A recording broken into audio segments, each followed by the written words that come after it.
What's up, Wadadli friends and family? Welcome back to the channel. And as usual, thank you for all the support. I hope you had a great holiday. You had a very Merry Christmas. And from all of us here at Wadadli TV, we wish you a very Happy New Year. Tonight's guest is being featured in our Sporting Legends Showcase. So, from Martin's Village, St. John's, Antigua, she is a former Olympian who has represented Antigua on multiple occasions. She was there for us at the Carifta Games in the Bahamas in 1980. She was there for us at the CAC Games in Bermuda in 1982. She ran for us at the World Championships in Finland in 1983. And she was there for us one more time at the Summer Olympics in LA in 1984. She is an alumnus of Howard University right here in DC. And at one point held several Antigua Barbuda and Howard University sprinting records and was inducted twice into the Howard University Hall of Fame. First as an individual, second time with the track team. So ladies and gentlemen, please put your hands together and help me welcome to the show none other than Mrs. Ruperta Charles. Welcome to Wadadli TV. Thank you. All right, Mrs. Charles, I guess my first question, because I had to do a little research on it. It says you married a man, Walter Charles. So is Charles both your maiden and your married name? Exactly, yes. That's great. The funny thing about it is everybody knew me as Charles, right? So to make the joke that he changed his name, to my name. So that's right. I didn't have to change anything legally. You didn't have to go DMV for nothing then. No. Excellent. So I guess we could probably work our way backwards. We see some of the write-ups on you and your accomplishments. But let's work backwards. Let's do a little something different. What are you doing right now after all these years of competing and sprinting and representing, Howard University, representing Antigua and Barbuda? What is it that keeps you busy and interested today? Okay, so just to let you know that I'm at the age now that retirement is real imminent right now. So, but I continue to work at the Walter Reed Bethesda Naval Hospital, where I teach in the Department of Pathology. So I teach laboratory science. So what keeps me busy right now. Apart from that, I have like 4 grandkids that that keep me busy, as well as my just other interests that I have, personal business and that type of thing. Excellent. You ready? Come in. Tell me, what was your athletic career like back in Antigua when you started at high school? I remiss to mention that she's an alumni of the Antigua and Barbuda Girls High School, or Antigua Girls High School. My sister would kill me for saying Barbuda. Antigua Girls High School. And what was it like when you discovered that you were pretty good at athletics, and what led you to athletics at Antigua Girls High School? Okay, so the annual sports day was something really big back in my time. So not only was it just the high school sports day, but then it got, we started to branch out to inter-school sports. Yeah. So when we got to things like inter-school sports, there are a lot of competitors. Christ the King High School, you had PM school. So it was, always, high school was always known for athletics, because we had quite a few pretty, talented girls in high school. who could run. So athletics was really big then. And I got really involved, first of all was in netball. And then, we did inter-school sports. And then my coach, Calvin Greenaway, deceased now, he, encouraged me to come out and, try out for the different teams that they were having. So I went out, and then, of course, they saw that, there was some talent there, some raw talent. But, we were always so involved in these team sports that, I wasn't really drawn to track and field at first. So, when I realized that there was some benefits that could be had from track and field, such as athletic scholarships, then I seen it. Not only that, when I traveled to neighboring islands, St. Kitts and Barbados, I saw just how good I was compared to some of the other, girls at my age. So then I started, taking a little bit more interest in it, and then once we started going to Carifta Games and winning at that level, then you have coaches from colleges who would come out and, scout, the athletes. So then I had a couple of offers to universities overseas.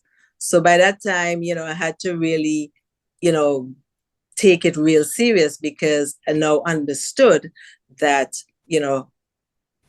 future college, would be, paid for, so I can get a free education. So that's what kind of, led me down that path. But it all started, in high school, just, running, school sports. And then, that's where, the talent was forged. Just out of curiosity, who were some of the fast females in your class or in your peer group at that time? So back in those days, we had Raffy Jackson. Mm-hmm. We had Andrea Benjamin. She was pretty fast. Ava and Pennyfeather. Dwayna Dupini. Well, Dwayna Derrick now. Yeah. And then we had quite a few girls from Christ the King High School. Brady Pickett is one of them. Janella. I can't quite remember her last name right now. But they were pretty, top athletes. We competed really, well in that. We had older girls like Carmen Carter, Agatha Manwaring. I think she went to PM school. But those girls were like ahead of me. And of course, they kind of like I kind of tried to emulate them, and got to the point where, I was, I became the top athlete at that time. So starting like in 79, I think I started competing at a level that had me winning outside of Antigua at the Carifta Games. I had, a lot of success. And so, yeah, it only got better from there, because after that, I got scholarship offers, and then had to make that decision to move away from home. And that was one of the hardest decision for your parents to send you away, to the unknown, so to speak.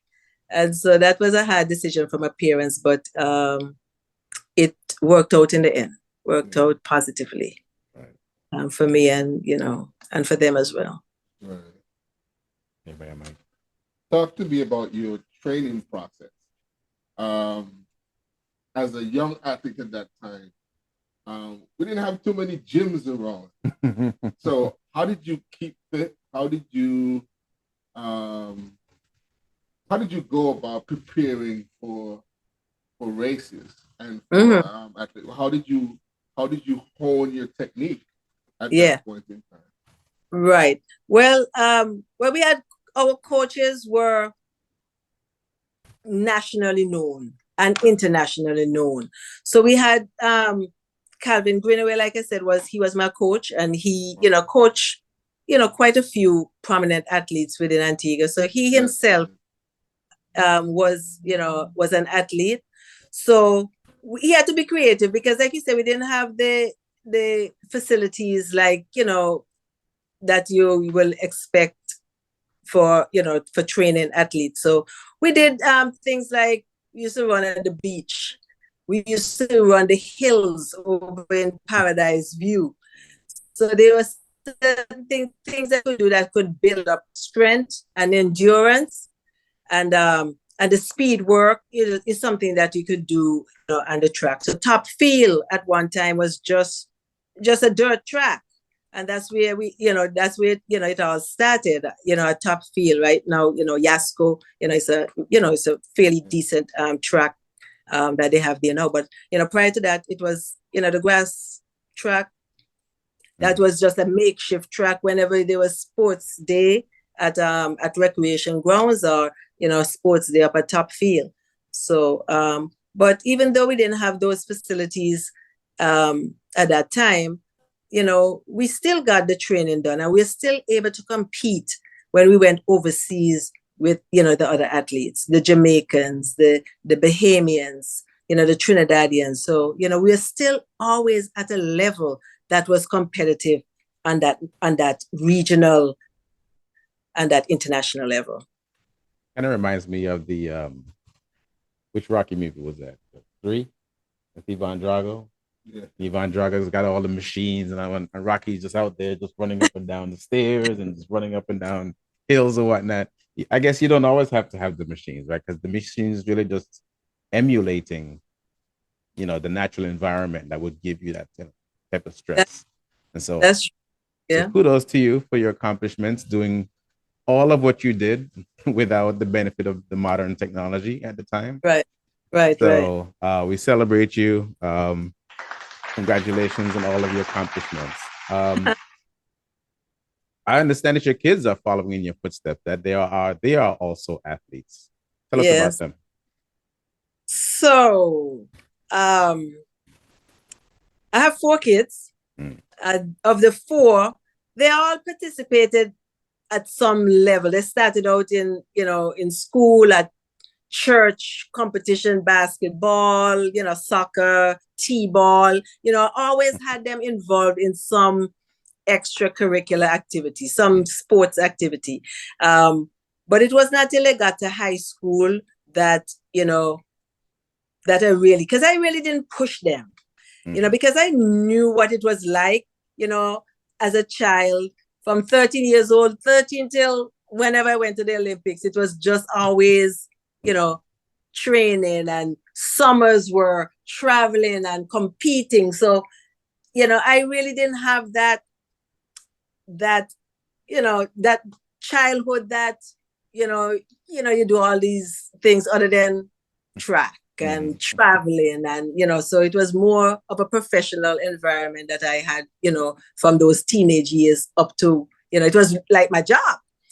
So I didn't really want to push my kids into that. I just wanted them to do it on their own. So it wasn't until maybe when they got to high school, 13, they did elementary school, just running sports and getting little ribbons and so on. And they were pretty good. But when they got to high school, then they wanted to participate in sports. And I encouraged them then, because I wanted to make sure that it's something that, they wanted to do, right? Just for the fun of it. So my oldest son, he played basketball at Eleanor Roosevelt High School. They all went to Eleanor Roosevelt High School. He played basketball. Yeah. That's where my son goes. Yeah. So they went there. He played basketball, my oldest son, until maybe his 3rd year, his junior year. Then he decided he wasn't going to go that route. But my daughter, she ran track there, and she was pretty good. She's the one who went on to the University of Central Florida, and she made her mark at that university. Okay, being the first Olympian. She just got inducted like 2 years ago into the Hall of Fame there. So she participated for Antigua. She ran track for Antigua at the Carifta level. Yeah. And she competed at the 2012 Olympics. So that's my number 2 child. Then my 3rd child, a son, Akil, he played basketball at the college level. He played at St. Francis Xavier. in Scotia, Uh, and he played at a university in Delaware prior to that. So right now he coaches. He coaches at Olney Adventist School, and he has his own private tutoring and coaching, basketball coaching, private business. And then my youngest, Kyla, she's the one who she played at basketball at University of Maryland. And then she got drafted to WNBA in 2020. And she played at Connecticut for 2 years. And then last year she got picked up by Atlanta. So she finished the season with Atlanta. But currently she's overseas in Israel. She on the off season, she's in Israel now. Last year she was in Russia. So she plays overseas in the off season. So yeah, so they're all involved in sports, and they have at least 3 of the 4 has gone to the top of the sport, competitively. So yeah. You touched on the WNBA players who, due to some unfortunate circumstances and some pay disparities, a lot of them don't have an off season, so they will augment their salary when the season's not in to play overseas in places like Israel or China and Russia. So what you're saying is your daughter, Kyla, could have easily been Brittany Griner. Is that fair to say? Well, I must say, when she was in Russia for like a year. Well, no, just before the war, she was on break, and she was home actually when the war broke out. But I would say that there's some discriminatory things that happened, and she has experienced some of that too, traveling there in over in Russia. So yeah, she could have been, right? Not too sure. I mean, she, she could have been framed. She could have been just picked up for whatever reason. So yeah, I think to a large extent, I feel in the Brittany Griner case, they just found any reason they could find, right, whether it was plausible or not, to just use her as some sort of political pawn. So, regardless of whatever charges they might want to bring, I don't think it really mattered. They would have held up for anything, Right. So, yeah. Well, I'm glad it was not Kyla, and I'm glad Brittany's back home. And she's yes. What was that like for you or for Kyla during this period? What was it? 10 months? She knows her, they since they were in Russia, they weren't on the same team. Right. But they played, in the league there. Right. So she had other teammates from Connecticut that played in Russia as well. So, even though they weren't, it was really spread out. The place is really big. So, whenever they saw each other, there was always that camaraderie. So, when they overseas, they try to connect and stay connected.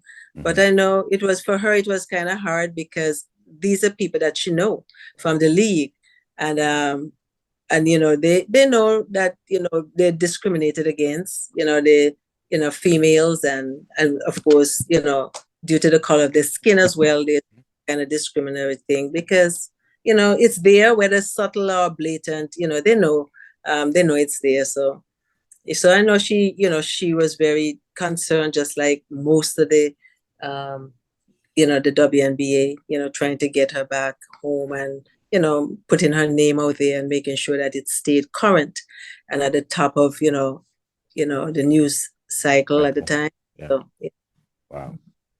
Talk about some of the trials or some of the challenges that you experienced yourself. Going through the Olympics at a young age. Yeah. 84. '84. Yeah. I don't even know what I was doing. '84. I was in Pathfinder.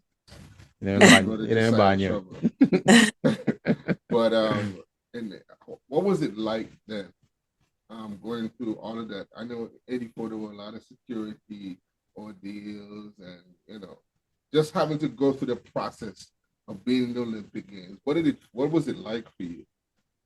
Yeah. Was it nerve wracking, or Well, just tell me how the experience was. well, it was overwhelming. But the thing about it is, because we, even though we from a small island, we kind of get exposure, whether it's within the Caribbean and some, bigger stage. Because even though, like I said, we're small, maybe one or two athletes would qualify in order to go to a big event. Right. So the world championship for me was a prelude to the Olympics, because world championship is just as big, many countries. So you do get nervous at times. Some of the folks, them because you either run with them in college, or you run with against them, you know, in these international meets. So we do know some of the people that you're standing against, especially the ones from the Caribbean and the ones from the US. The Europeans, not so much. But in any case, it's competition. So you prepare as much as you can, but when the day comes, there's always nerves. And I know that, some countries, do have the edge as far as, they have the sponsorships that, the smaller countries, don't have, right? So, the facilities that you get when you go to these international meets, there's some, timing issues. They may give you the gym or give you the track for, a couple of hours for training. But we know that the countries, the US and the big countries, they get much more than the smaller countries. But, just to have a seat at the table, just to be there to show what we can do, right, was something, that, was outstanding, at least for us. So I've always been told that well, my uncle is a friend of Sir Vivian Richards. uh-huh. And he always said, nothing small about Antigua. We just small in size, but we big. That's right. I always look at it as that in comparative to our size and our facilities, we excel for some reason. I think it's our heart. Mm-hmm. And one of the things that I've always admired about persons who represent Antigua in athletics or in any sports field is having the heart to go out there and compete against the world. Yeah. And that's one of the things I personally wanted to commend you for, being Yeah. able to show the world that, hey, I might smile, but when I put our foot together, trouble. Yeah, because we have the talent, we have the talent, and we have the coaches and the people behind the sport. They do want us to do good, but then sometimes there's some, I think, financially, sponsorships and so on. I don't know, just how much, because we're small, we only get allotted a certain amount, right? So to get that has to be, you have to get sponsorship from businesses or, some government agencies or something, because we can't do it just on, we can't expand the sport or get exposure to go to, to big events if we don't have the sponsorships. Because even though maybe one or two athletes qualified, if we had the money, we'd have been able to send other athletes so they can get the exposure. Yeah. So that it's not just the one or two good ones who can make either the A qualifications or the B standard qualifications, right? If we had money, we could send, other athletes and, help them to get that exposure and build their confidence. Because like I said, is just that's what's barring us, is that we just don't have the finances to send, athletes to these different sports. Things may have changed, over the years, But that was the you know, that was what we experienced back then. A lot of people had left home because they just couldn't afford to send more than one or two. Yeah, unfortunately. Are you in touch with the Athletic Association in Antigua now? Well, in a way, most recently when when they had the wall of fame, when they kind of put my mural up back in August, you know, I've been in touch with Heather Samuel um, and some of those organizers. So not to the extent that, you know, I would like. You know, when I was there, we briefly talked about, you know, some fundraising efforts that, you know, I told them I would be willing to participate in.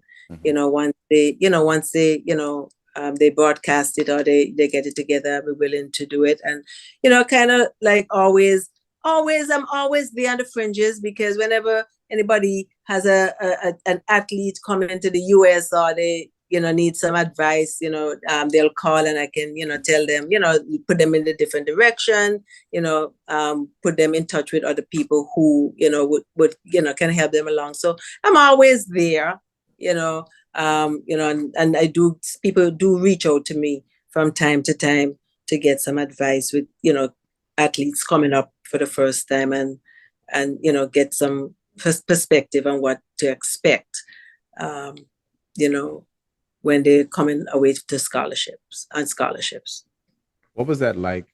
So I just got back from Antigua and I did see a picture up on the wall. Were you actually there? Did you go to the event and yes, get your flowers? I was actually in Antigua for my 60th birthday, and we kind of coordinated so that, you know, while I was there with my family and friends, we would have that, you know, unveiling. Yes. Nice. So what was that like? What was that feeling you saw? Did you feel like you arrived? Or you've always felt? But, you know, I was always kind of still low key, but you know, like I mentioned before, like when, you know, I was interviewed, you know, never in my wildest dreams as a 13-year-old did I expect to either go that far or even a picture up on a wall. So, you know, so it's just perseverance and determination and just sticking to your believing in yourself, in your training, you know, to, you know, propel you to those heights. And I did express my gratitude for the association for recognizing me in that way, because I know there are many who went before me, and you know, like you said, just to be an example to other athletes, young females, just to show that, you know, what you can accomplish, you know, based on your talent, and make it, you know, and just put in the work in, right? Because it, you know, it goes with, you know, a lot of hours of, you know, hard work. You know, nothing, you know, goes, you know, nothing, you know, like that comes out of, you know, not putting in the work. You know what I mean? Yeah, you just stole my next question to you, which would have been, what's your message to that next generation, that next 13-year-old who Yes has a little bit of natural talent? So at the risk of asking you to repeat yourself, what is your message to that next generation of 13-year-old Ruperta Charleses? Well, yeah, well, believe in yourself, and you know, and always just think that, because I mean, even though, like I said, we come from a small island, and we were like the best on our island, it kind of boosted our confidence. So you gotta believe in yourself, you gotta have confidence in yourself and your training, so that when you get to that level, that you can just, you know, you can show what you can do. Because most kids they just need a chance. They just need a chance to showcase themselves. And because, you know, and if they know at the end of it, there's something, you know, that they're going to get out of it, of course, they're going to put the work in.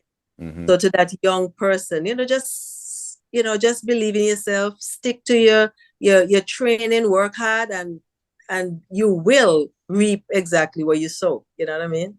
Amen. My grandmother used to have a way of saying, "Nothing good ever come easy." So, That is right. That is true. That yes, is so. thank you for Yeah. that. Well, it has been an absolute honor to um, finally reconnect with you. I've always known about you, and Yes. Don't be showing off. okay, sorry. You don't have to say I know everybody in Antigua. Everybody in my car, you know. Oh, my cousin there. But I'd like also to recognize that outside of sports, that you are a well-rounded person, and I think given the experiences that you've had in sports and outside of sports, I think you're an exemplary Antiguan, and I think that you exemplify our motto, each endeavoring All and achieving. all achieving. And I'm There you really, go. really honored to meet you Yes. and to present you as one of our icons in the Yes. Well, thank you very much, and thank you guys for this forum of portraying the athletes and the different sports. So like was mentioned before, there's so many Antiguans out there that have that are doing great things, but people just don't know because they're not getting that Exposure. exposure. Yeah.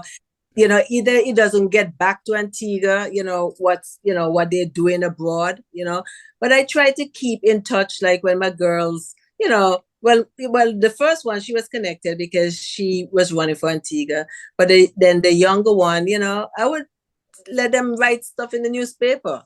I had a friend, my friend Dwayne Derrick, she kept up with that part of it. If they accomplish something over here, we pass it on, and Yeah. so people would know, well, what's going on abroad. They have some Mhm. Antigua, have a young Antiguan, Right.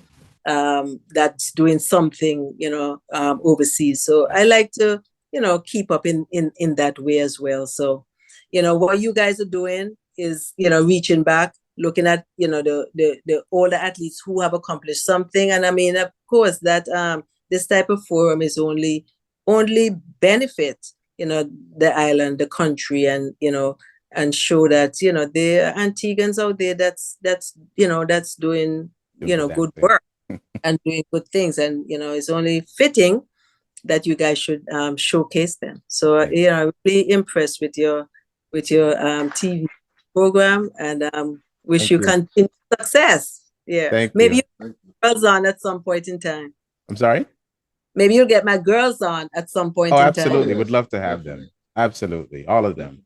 Yes. Um, you touched on something that I was going to ask you. Somehow you're reading my mind here. So people who are in the athletic world tend to stay in that sort of zone. So, well, in terms of people needing help, people needing support, are you a part of any organizations bringing up that next crop, or do you know of any that people can align themselves with, give to them, support them, sponsor somebody, mentor somebody? Do you want to shout out any of those groups that people can engage with? Well, not involved with a group as such, but just being in the field of sports. Yeah. We have made, we have like a network, Mm-hmm. right? So I have a friend who coaches the Bahamian team, and he was the coach when they won the 2020 Olympics 4x4. I have a friend, a former teammate who coaches at University of Georgia.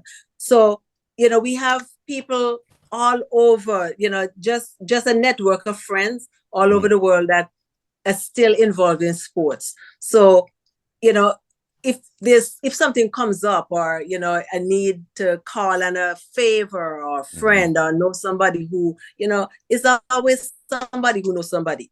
So just keeping in, keeping involved with the group that I keep, that I still maintain friendships with, they're worldwide, and they're international people. They're from the Bahamas, they're Jamaicans, they're Trinidadians. So we always, there's always that common thread that we keep in touch. Right. So you have if there are any young athletes, coming overseas, or need any type of help, I'm sure that I can reach somewhere in that network of friends, right. And help in any way that we can. Beautiful. Okay.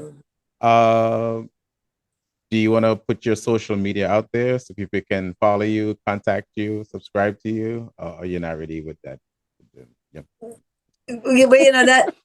But that kind of stuff is so much work. Okay, all right. I do have a book, and I'm on Instagram, but I don't do a lot of posting, and but if somebody you want to get in touch with me, those avenues are available. I don't mind. Okay. Yeah. So give us your Facebook page. Is it just your name, Ruperta Charles? Yes. Okay. Yes. All right. And I'm Instagram, and I'm on Twitter too, but ask me the handle for Twitter. We don't care about Twitter right now. Elon Musk done lost his mind, so we're not supporting Twitter. Exactly. Yeah, exactly. We all need to get off of that. Me not cut him out. I just watch, but sometimes it's just too much. It's a lot. But yeah, if anybody want to reach out to me, those are the things that I'm currently, that kind of social media. That's what I have. All right. Excellent. Well, on behalf of myself and the rest of the Antiguans who may not know of you, I also want to congratulate you and applaud you and celebrate you on all of your accomplishments, Ms. Ruperta Charles. Thank you for stopping by with Wadadli TV. Well, thank you for inviting me. I surely appreciated it. Beautiful. All right. And thanks again, and of course, my mom. I know. Give my love to all for the family, to Renee and to Roxanne and your mom. Yes. Beautiful. Thank you so much. Have a great evening. We'll be in touch. Okay. The girls and whatnot. Alrighty. Have a good night. You too. Bye.